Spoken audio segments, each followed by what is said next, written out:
Hello, brothers and sisters. How are we? I realize I dropped the ball the last 24 hours. I didn't do a video in the last 24 hours, but that's okay. I think the last video I did was like an hour. I think if I'm doing an hour long or taking an average, seem to be so far taking an average of an hour per video, then um, if I miss the odd one on the odd day, it's not the end of the world because I'm more than sure that the analytics bears it out. Only a few of you watch it from complete beginning to end. Probably there's some that come back, watch it again later. So if you're interested. So yeah, busy weekend, hasn't it? Lots of things been going on. Lots of energies shifting. I would say that there has been a lot of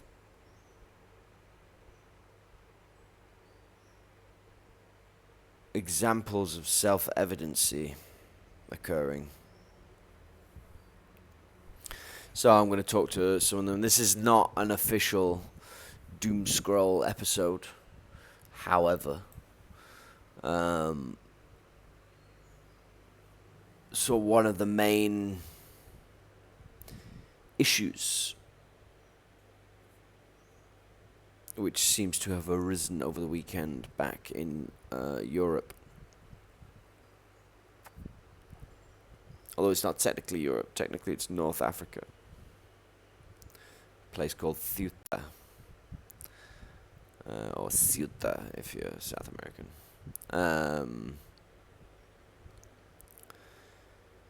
And what was ostensibly a 49,000 strong invasion, and what is now occurring there, a clip of I have now in the background. So yeah, and it's funny because I am actually half Catalan, half Spanish technically, but Catalonia is where my father's family is from.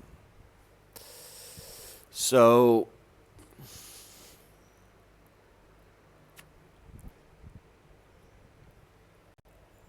half English, half Spanish, and both the land of my father and the land of my mother are pretty much in lockstep with what they're doing, what they're allowing to occur, what they are inflicting upon the native peoples of those lands.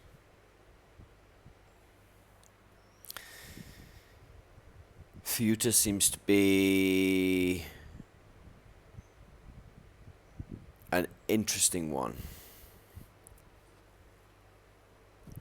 and could very well be a potential flashpoint.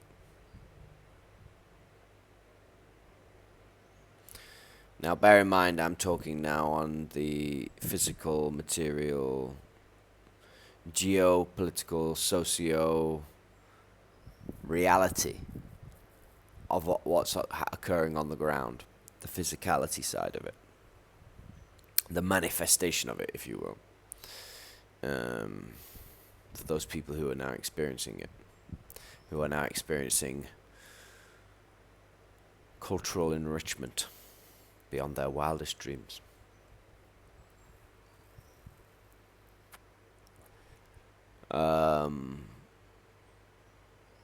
This seems to now be a potential flashpoint.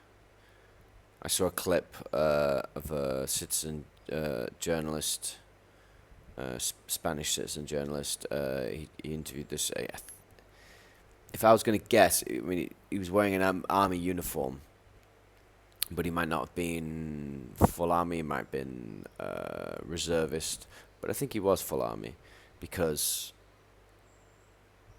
during it was like a minute long. Just asked him a few questions. He was like, "What, what's going on? Why are you driving them away?" And he's like, "No, we've just been given orders to point them in the direction of where the border is, but to not actually physically do anything, to not actually be hands-on in any other way." You could see this this soldier you could see he was visibly distressed. And then he later goes on to say, well, because when the interview says, well, how do you feel about this in your body, in your heart? I mean, what would? And the soldier's like, well, I'm from theatre, so that lets me to believe he's full army. He's been away, and now he's just been brought back to this situation, and he's actually from that place. And you could tell he's visibly distressed. He's probably in his own mind thinking, why aren't we doing that? Why aren't we allowed to be hands-on? Why aren't we rounding every single one up? Because they have... If we set up these things called borders, if we create these things called borders, and we set up these various rules about who can be where and what, based on paperwork and bureaucracy, X, Y, and Z,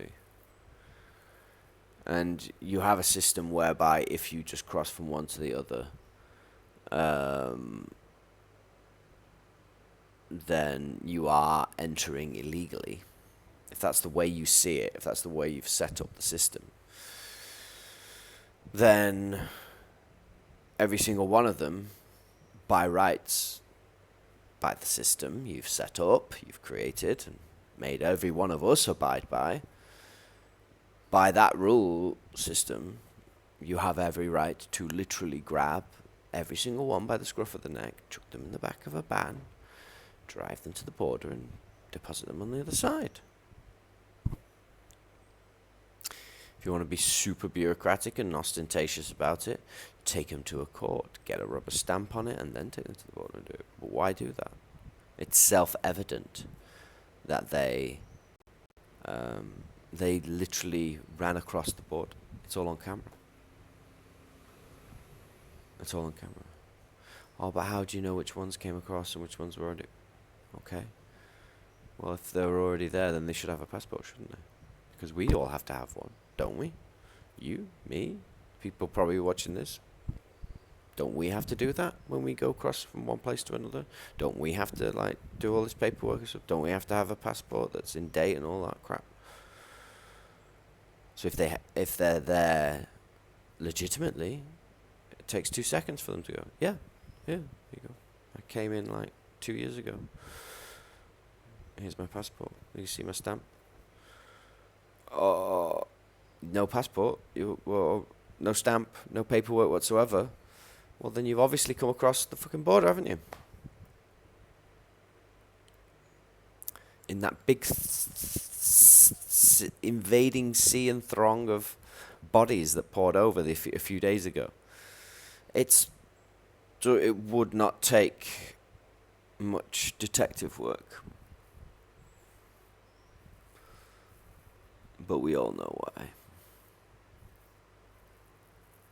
And so now the question is, there's already citizen groups in Ceuta, so there's already people who live there, Spaniards who live there. They've already started to form groups and start doing it themselves. That's happening. So that now forms in a very interesting sort of situation, because you have tens of thousands of people who, in the 48 hours since they've been there, have basically looted every single supermarket, almost every shop, stabbed, they've raped. The list of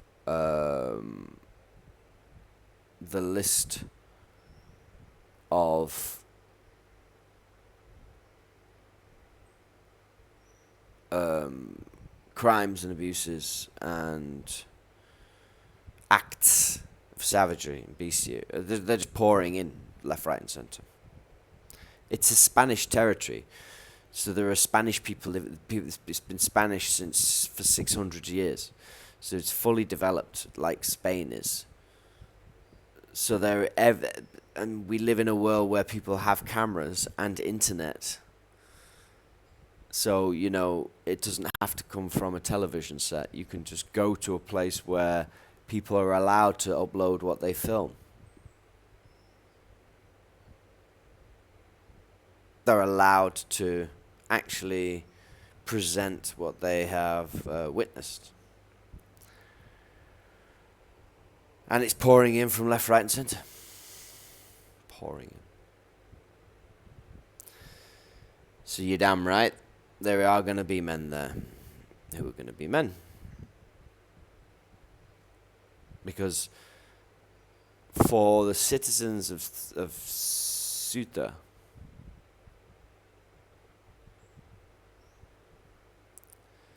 it's no longer a question for them.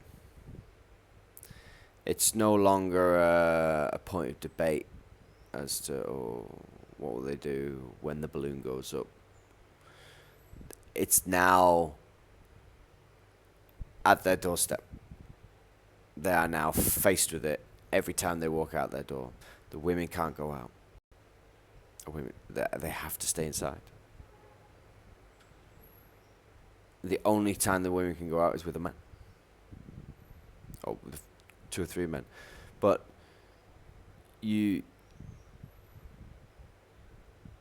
so they're forming their own groups. And they are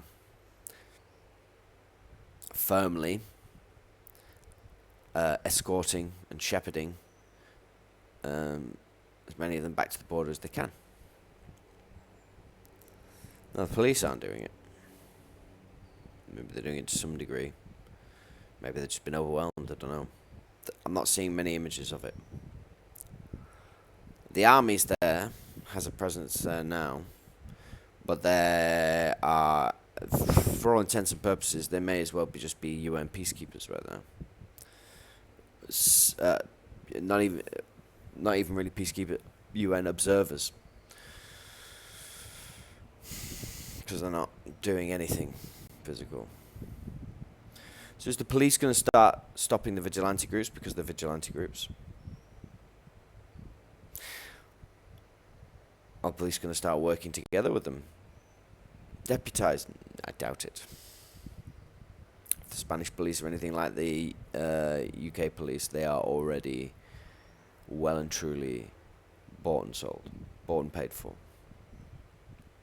and in the pocket of an alternative power with alternative intentions. The army, however, and judging by that video that I saw, that's a different story. That's a different story.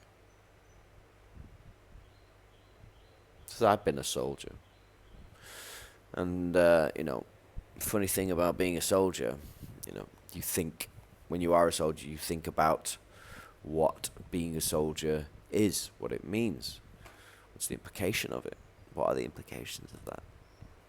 What does it mean to be and to have been a soldier?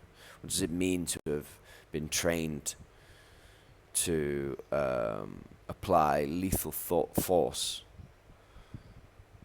and to organize campaigns of lethal force against a state-designated enemy?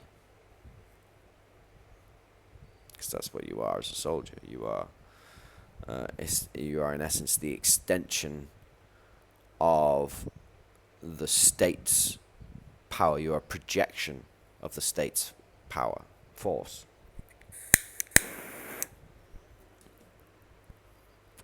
Physical force. Ours is not to ask why, ours is but to do and die.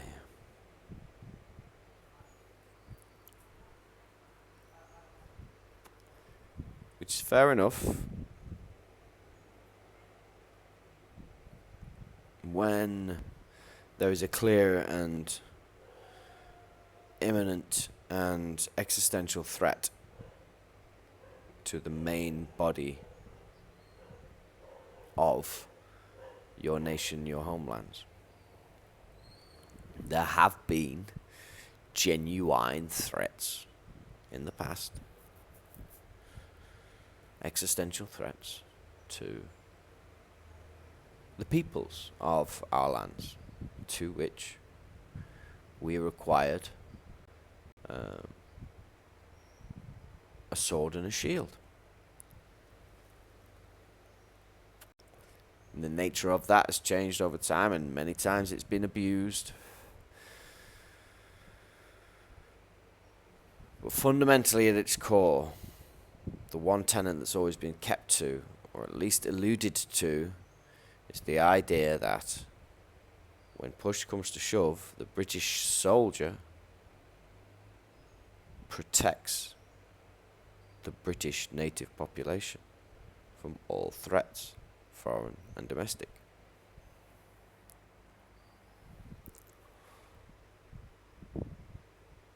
The Spanish soldier should protect the native Spanish people from all threats, foreign and domestic. At its fundamental core, regardless of what other shenanigans the various states get up to, as long as that fundamental core is always maintained and kept in reserve, kept as the don't worry, do your special operations here, go over here and whatever. But there's always a significant enough portion of that force and power that is reserved for the defense of the native people and the homeland, the state.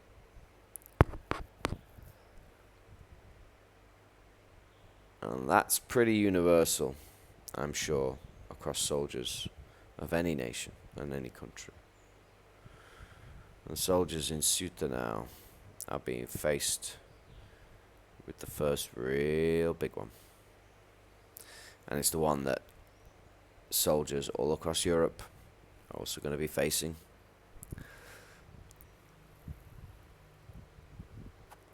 However, due to certain training,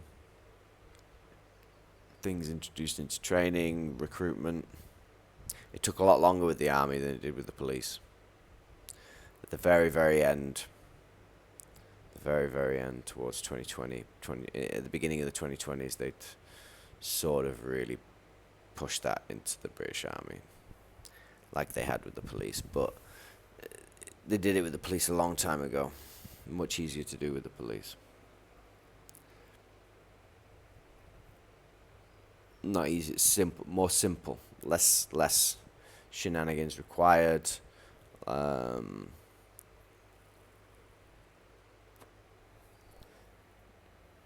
So, and also soldiers, a great vast majority of soldiers come from the working class. This is the best shot you got at career, sunshine. This is the best shot you got at fucking making something of yourself. Come on, man. Get something about yourself. Get yourself a qualification. Get yourself some skills. Or at least get yourself some experience. So it was difficult to accept until very, very recent times to get the kind of people that you with the psychology to push this stuff and to actually stand on all of this anti-white, anti-native woke propaganda. Then a lot harder to get that from your typical recruiting pool for the army up until the very late teens. And then in the beginning to early 20s they had it. But the police know a long time ago.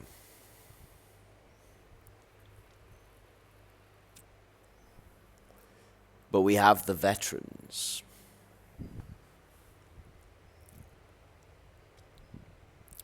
The veterans haven't gone away. Well, except for the ones that decided they'd had enough and checked out, which is fair enough. I'll never judge anyone for taking that path. I'll never criticize anyone for taking that path. It's every sovereign being's intimate right to do so. I would never encourage it, but I would never judge it. All I would ever say to somebody who had dead set determined themselves to take that path and make that choice, they've had enough. They really had enough of the game. Just make it tasteful. Just do it tastefully, in a way that leaves minimum amount of trauma in your wake, so to speak, in the splash, so to speak. But yeah, so for those who've taken that avenue, I hold no ill will or resentment or judgment. But there are many thousands more who haven't taken that path. Many who went on to be successful.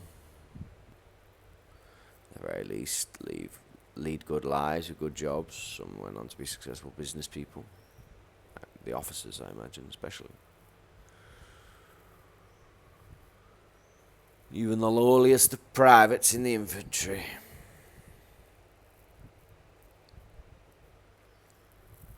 And yes, there'll be many on the streets. There are still many on the streets. There are many that didn't. We were just not able to function in a world, especially in a world that was literally gearing down all advantages and opportunities for your average Tommy, native-born, working-class Tommy.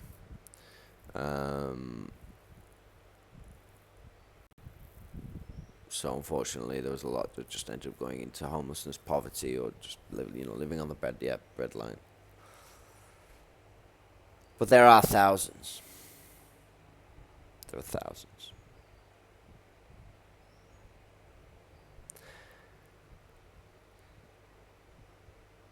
And you don't ever really forget your training.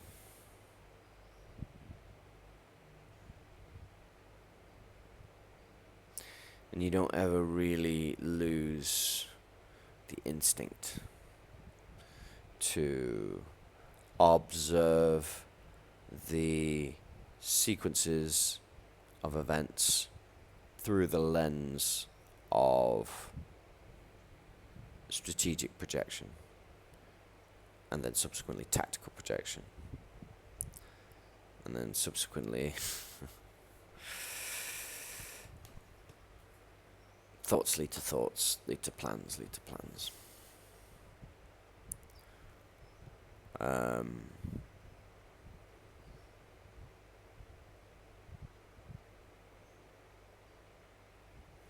And I think now, from what I've been observing,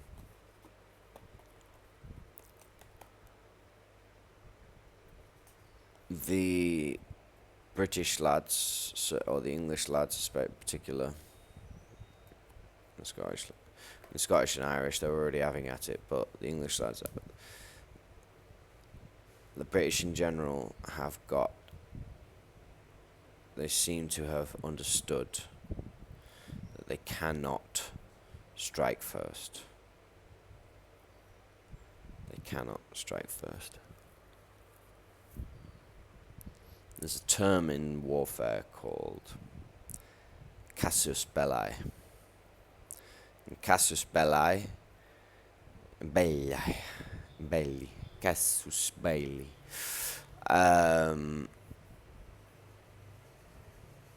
It essentially translates to justification for war.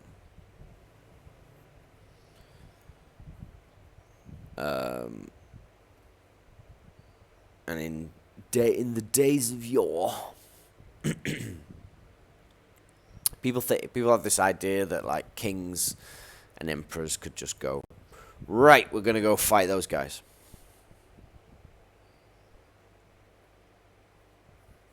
I mean, there'll have been one or two that had that, especially if you go really, really ancient. But generally speaking, no, in sort of like the last 1,000, 1,500 years,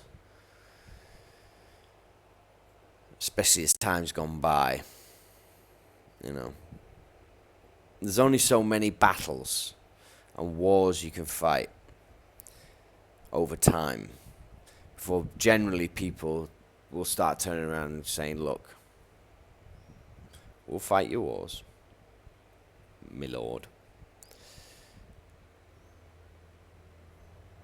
But you've got to make sure it's a damn good reason. Either we're getting something out of it, or we're stopping ourselves from losing something big.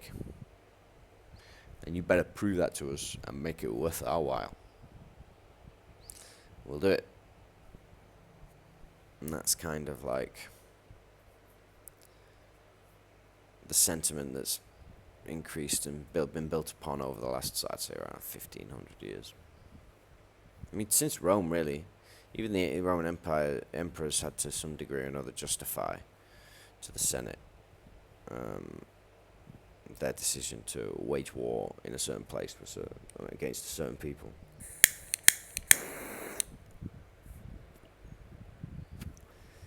Now, the situation as it is in Europe is such that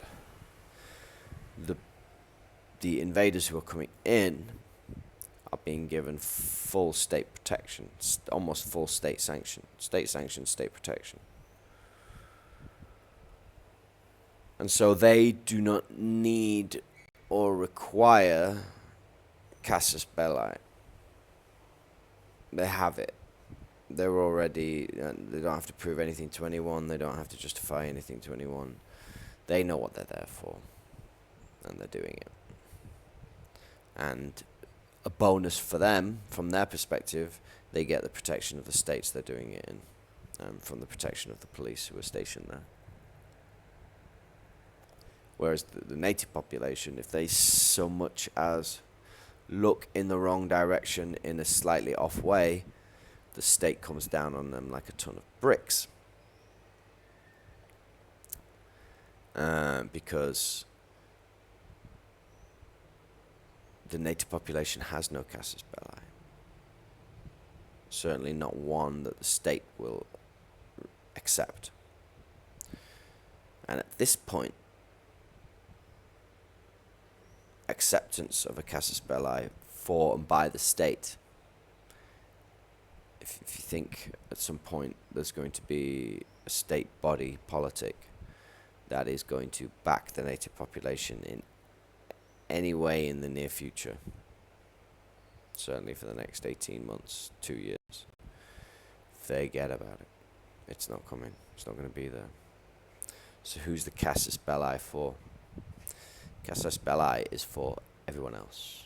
It's for the 60, 20, 60, 20. The herd, the muggle, the average Joe, the one who's just confused and wants things to get to some form of stability. They are the ones.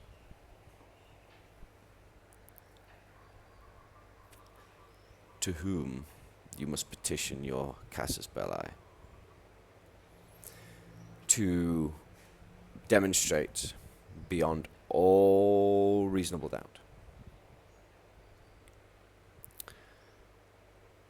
that the matter in hand has now gone beyond that of a political debate, has now gone beyond that of even a socioeconomic debate. It's gone beyond debate. It has evolved beyond a situation where you can discuss policies in nice clean halls and rooms and chambers and have a well-structured, well-oiled system to oversee and roll out those policies and procedures. You have chaos.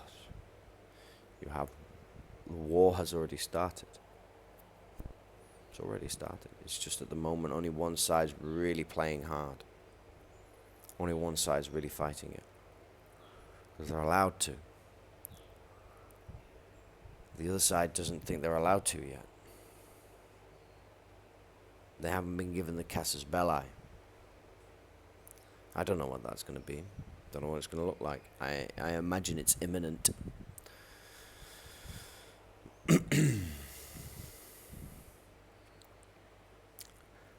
But when it goes, and when Casus Belli is reached and given and accepted and acknowledged,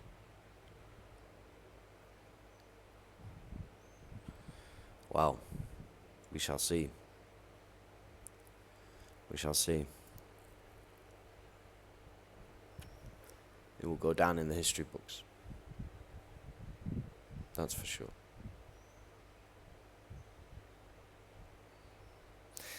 And then on top of all of that, of course, that's the the material level and the physicality, the manifest. And ultimately that's what it is, isn't it? That's what we're looking at, the physical manifest of that which is going on internally. That every single one of us as individuals has to go through in that process. And it plays out on the individual level, and it plays out on the communal and global level, I suppose. But yeah, all the way up to the global level. All the way up to the global level.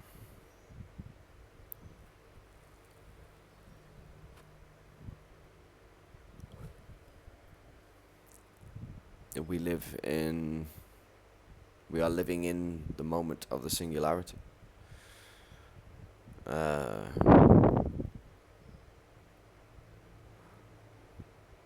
Technology is at a place where there are daily, certainly weekly breakthroughs. Dozens of them. There's potentially a breakthrough or two every single day going on right now. In technologies which could, with concerted will and effort being rolled out, could change everything rapidly.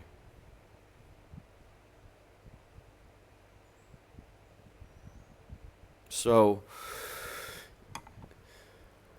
whichever way you look and turn right now,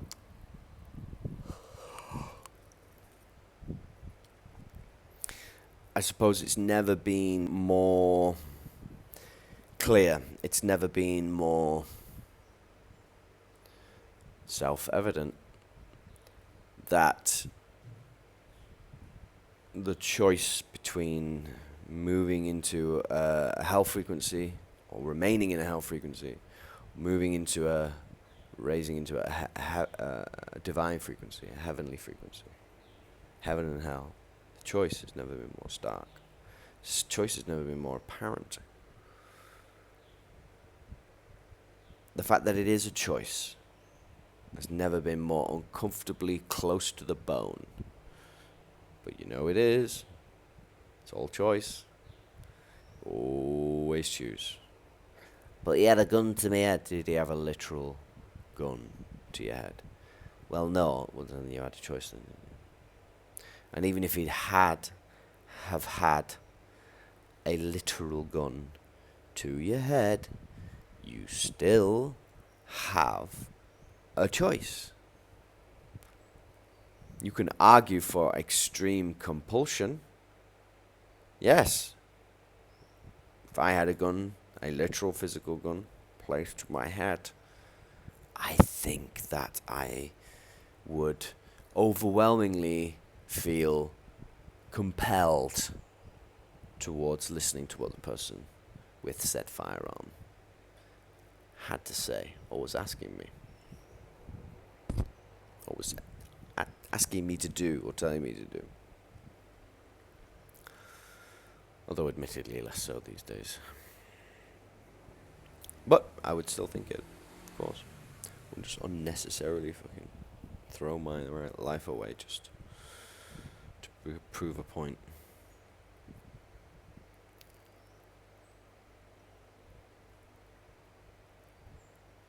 But the choice is becoming clear now and stark. Lines are now being drawn. Plans are being made. People are preparing.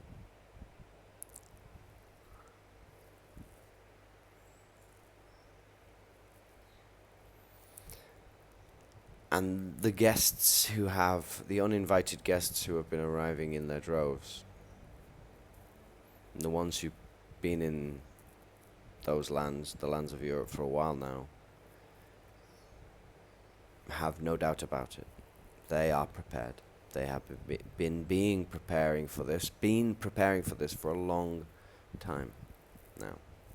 This for them is all par for the course. Half the battle for the native Europeans has been waking up to realize that that's what's been going on. That there is a logical sequence of events, occurrences, machinations, which are all evidence and all publicly available, which can easily be shown and connected, that demonstrate that this is something that they have been working towards for a long time, and this was always part of the plan. Once that's been woken up to and seen, which it is now, I think. It is now. I don't think there's anywhere in Europe now where it's not on your door in some way, shape or form, or close enough where you can smell the smoke from a distance, which is close enough, I think, now. So,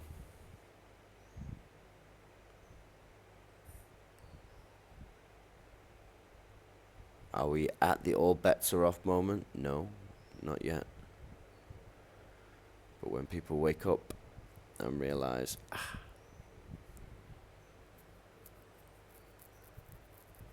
it's essentially do something, have the courage to do something, anything other than what I was already doing. To at least try to think of something to do, to say, even if it's just to go within, to work on yourself, to remove you as an individual, your close and loved ones who are aligned with you, to a safer place, to group together, tribalize up with others of like mind, and be prepared to weather the storm. That is now on. It's here. The waves are getting big on the shore. The sky has dimmed. Lightning is in the distance. The first drops of rain have been pouring now for a few hours, and now the intensity's just gone up. The storm is about to hit. Steel yourself for it.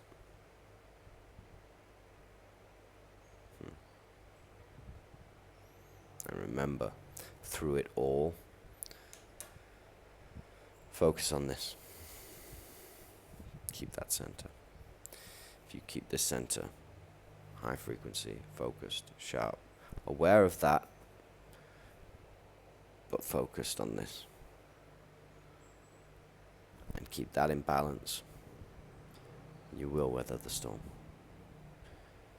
You'll sail through it as if it was barely of any concern.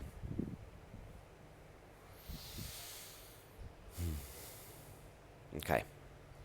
I'll leave it there.